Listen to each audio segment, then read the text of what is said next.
Bismillahirrahmanirrahim. Welcome to MK Academy. In today's video, we are going to explore some concepts like distance, displacement, speed, velocity and acceleration. So, सबसे पहले बात करते हैं displacement की। सबसे पहले बता दूं कि डिस्प्लेसमेंट जो है वो एक वेक्टर क्वांटिटी है, यानी कि इसका मैग्नीट्यूड भी होगा और इसकी डायरेक्शन भी होगी। जब भी पार्टिकल अपनी पोजीशन चेंज करता है स्पेस में तो वो डिस्प्लेस होता है, यानी कि वो डिस्प्लेसमेंट कवर करता है। ठीक है, जब भी पार्टिकल स्पेस में अपनी पोजीशन चेंज करेगा तो वो डिस्प्लेसमेंट कवर करेगा। ठीक है, फॉर एग्जांपल पॉइंट जो है, हमारे पास एक पार्टिकल है पी, वो किसी टाइम टी पर यहाँ पे था और आफ्टर टाइम डेल्टा टी वो पार्टिकल इस पोजीशन यानी कि P2 पे पहुंच चुका है। ठीक है, अब देखिए यहाँ पे हम इन दोनों पॉइंट्स को हमने एक कोऑर्डिनेट सिस्टम ले लिया है और हमने इन दोनों पॉइंट्स को एक वेक्टर से रिप्रेजेंट कर दिया है। ठीक है, अभी जो फर्स्ट पोजीशन है P1, जब पार्टिकल जो है वो P1 पोजीशन पे है तो उस वेक्टर का नाम हमने रखा है R ऑफ T1, यानी कि टाइम 1 पे।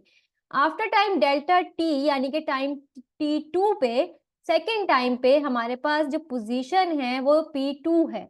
तो अगर हम इसका पोजीशन वेक्टर ट्रेस करेंगे तो वो हमारे पास ये पोजीशन वेक्टर होगा और हमने इस पोजीशन वेक्टर का नाम रखा है RT2। डिस्प्लेसमेंट हमारे पास यहां से P1 से P2 तक का वेक्टर है, डेल्टा आर हमने इसका नाम रख दिया है। ठीक है, यानी कि पार्टिकल यहां से यहाँ P1 से P2 में डिस्प्लेस हुआ है ना, तो यहां से यहां तक हमने एक वेक्टर ड्रॉ कर दिया है।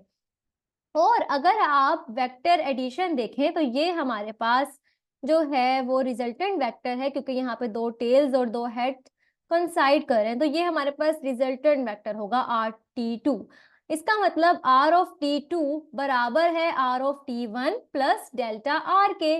और अगर हम यहाँ से डेल्टा आर निकालें तो डेल्टा आर हमारे पास बराबर हो जाएगा R of T2 minus R of T1 के। ठीक है, लाइक दिस। तो ये हमारे पास है displacement vector R of T2 minus R of T1। ये भी एक वेक्टर है, ये भी एक वेक्टर है। जब हम इनको सब्ट्रैक्ट करेंगे तो हमारे पास एक वेक्टर आएगा। कैसा वेक्टर आएगा? जिसका मैग्नीट्यूड P1 से P2 तक का डिस्टेंस है और जिसका जो डायरेक्शन है वो P1 से P2 की तरफ पॉइंट कर रहा है, जो कि ठीक है।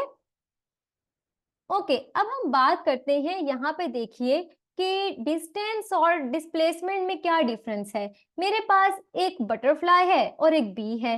अब मैंने उन्हें कहा है आपने पी से क्यू तक पॉइंट तक जाना है।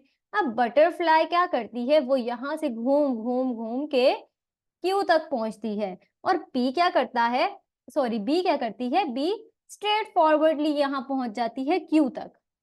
ठीक है, अब आप देखिए, अगर हम बटरफ्लाई का डिस्प्लेसमेंट ड्रॉ करेंगे, डिस्प्लेसमेंट वेक्टर, तो ये वो भी ये वेक्टर आएगा P से Q तक।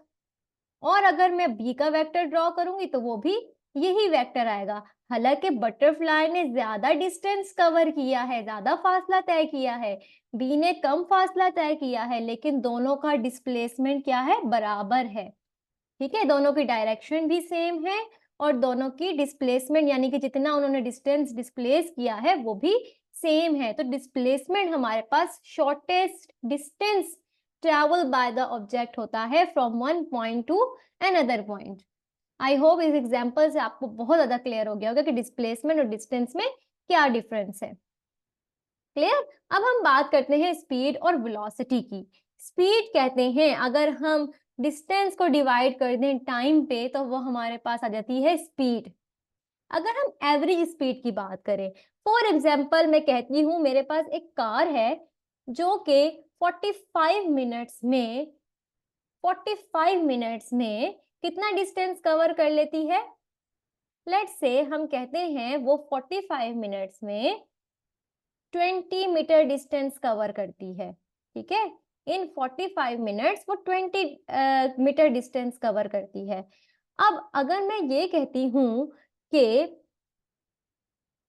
मेरे पास इसकी ये एवरेज स्पीड हो जाती है, यानी कि 45 मिनट्स यानी कि जहां से मैंने डिस्टेंस स्टार्ट किया है ना, उन दोनों का difference divided by delta T, जितना मैंने टाइम लिया है। ठीक है, तो ये मेरे पास आ जाती है एवरेज स्पीड। अब हो सकता है कि कुछ टाइम में स्पीड ज्यादा हो, कुछ टाइम स्पीड कम हो, लेकिन 45 मिनट्स में 20 मीटर डिस्टेंस कवर के, this is the average speed, कि एवरेजली 20 मीटर पर सेकंड से हम लोग चले हैं। ठीक है, अगर मैं बात करूं velocity of a moving particle is defined as the rate of change of displacement with time, यानी कि अगर वेलोसिटी की बात करें, यहाँ हमने बात की थी स्पीड की, तो rate of change of distance with time था। अब हम वेलोसिटी की बात कर रहे हैं तो क्या है, rate of change of displacement with time. और एवरेज वेलोसिटी वही v is equal to delta R over delta T. यहाँ पे हमने डिस्प्लेसमेंट लिया है, जबकि हमने स्पीड में क्या लिया था, डिस्टेंस लिया था। और स्पीड हमारे पास स्केलर क्वांटिटी है, जबकि वेलोसिटी हमारे पास वेक्टर क्वांटिटी है। और वेलोसिटी का वेक्टर का डायरेक्शन क्या होगी, जो कि डेल्टा आर की डायरेक्शन होगी। जो डिस्प्लेसमेंट की डायरेक्शन होगी वही वेलोसिटी की डायरेक्शन होगी। ओके,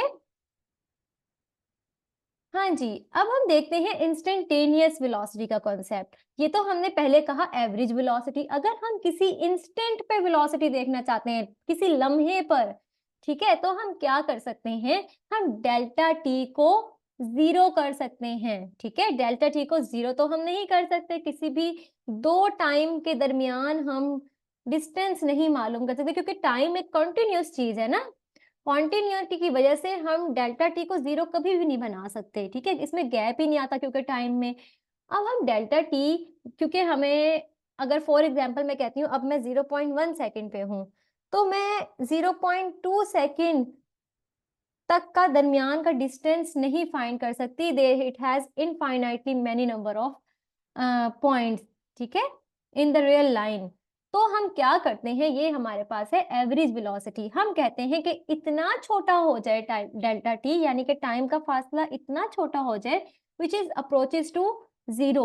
जीरो तो नहीं हो सकता, लेकिन अप्रोचेस टू जीरो, बहुत छोटा, छोटे से छोटे से छोटे से छोटा अप्रोच कर जाए जीरो को, तो हम यहाँ लिमिट का कॉन्सेप्ट यूज करते हैं, limit delta T approaches to zero. ठीक है, तो ये हमारे पास बन जाती है instantaneous velocity D R over D T. और ये मेरे पास आर डॉट से भी हम इसे रिप्रेजेंट करते हैं, जब भी हम डेरिवेटिव लेते हैं ना विद रिस्पेक्ट टू टाइम, तो हम उसे आर डॉट से भी रिप्रेजेंट कर सकते हैं। आई होप ये आपका कॉन्सेप्ट क्लियर हो गया होगा। अब हम मैं बात करते हैं कि वेलोसिटी हमने कहा है वेक्टर क्वांटिटी है, यानी इसका कोई ना कोई मैग्नीट्यूड है और कोई ना कोई डायरेक्शन भी है। ये ई टी मेरे पास डायरेक्शनल वेक्टर है। ठीक है, इसे मैं कहती हूँ e t is equal to v divided by v magnitude, a unit vector in the direction of v. अगर मैं वेलोसिटी को कंपोनेंट वाइज लिखूं, ठीक है, तो मैं ऐसे आर को अगर मैं कंपोनेंट वाइज लिखूं, पहले तो आर को मुझे कंपोनेंट वाइज लिखना होगा, यानी कि पोजीशन वेक्टर को। तो कैसे लिखेंगे, x of t E1 plus y of t E2 plus z of t E3। अब मैं क्या करूंगी, अब मैं इसका डेरिवेटिव लूंगी अगर मुझे वेलोसिटी चाहिए। तो this one v is equal to D R over D T. E1 क्योंकि ये चेंज नहीं हो रहा, ये एक कांस्टेंट वेक्टर है, D X over D T, plus E2 constant है, D Y over D T, plus E3 constant है, D Z over D T. तो मैं इसको इस तरह से लिख सकती हूँ। और अगर मैं इससे स्पीड निकालना चाहूँ, यानी कि इसका मैग्नीट्यूड लेना चाहूँ, तो वो मैं कैसे ले सकती हूँ, लाइक दिस। मैग्नीट्यूड हम कैसे लेते हैं, किसी भी वेक्टर का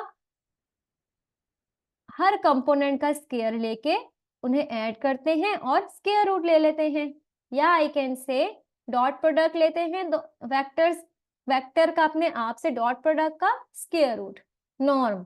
ठीक है, D X over D T का square plus D Y over D T का square plus D Z over D T का स्क्वायर का होल स्क्वायर रूट। तो ये मेरे पास बन जाती है स्पीड।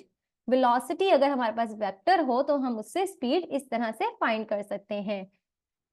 ओके जी, इसको हम इस तरह भी लिख सकते हैं, डी टी का स्क्वायर कॉमन ले लिया है, यानी कि डिनोमिनेटर अलग लिख दिया है, न्यूमरेटर अलग लिख दिया है। अब यहाँ देखिए ये मेरे पास क्या बन गया है, स्केयर रूट से कैंसिल हो गया, dt बन गया। और ये जो ऊपर वाली चीज है ये मेरे पास डिस्टेंस फार्मूला है, distance of the point from the origin, ठीक है। और हर का स्केयर, डिस्टेंस फार्मूला आपको पता है ना ये होता है, तो ये वही डिस्टेंस फार्मूला है फ्रॉम ओरिजिन। यहाँ पे जो x1 है ना वो 0 0 पॉइंट्स है, ओरिजिन है। और ये मेरे पास बन जाएगा ds, यानी कि ds मेरे पास क्या है, rate of change of speed with respect to time, ds over dt, rate of change of speed with respect to, sorry, rate of change of distance with respect to time. तो ये s मेरे पास distance है। अब देखिए speed is equal to ds over dt, यानी कि rate of change of distance with respect to time. Okay, अब हम बात करते हैं एक्सेलेरेशन की। एक्सेलेरेशन सिंपली क्या होता है, rate of change of velocity with respect to time अगर हम कहें तो ये हमारे पास बन जाता है acceleration. This is very very important concept. Acceleration जो है वो बहुत इंपॉर्टेंट होता है, इसको हम डिफरेंट एप्लीकेशंस देखेंगे और साथ ही साथ हम इसकी देखेंगे टेंजेंशियल एंड नॉर्मल कंपोनेंट, और हम इसको एक्सेलेरेशन वेलोसिटी को हम साथ ही साथ डिफरेंट कोऑर्डिनेट्स में भी देखेंगे, ठीक है। एक्सेलेरेशन को हम आर डबल डेरिवेटिव कह सकते हैं, क्योंकि जब हम आर का यानी कि पोजीशन वेक्टर का 2 दफा with respect to time derivative लेंगे तो हमारे पास क्या बन जाएगा, एक्सेलेरेशन बन जाएगा। इसको कंपोनेंट वाइज हम इस तरह से लिख सकते हैं और इसका मैग्नीट्यूड हम इस तरह से लिख सकते हैं। आई होप आपको समझ आ गई होगी। If you have any query about it you can ask in the comment section below. Thank you so much.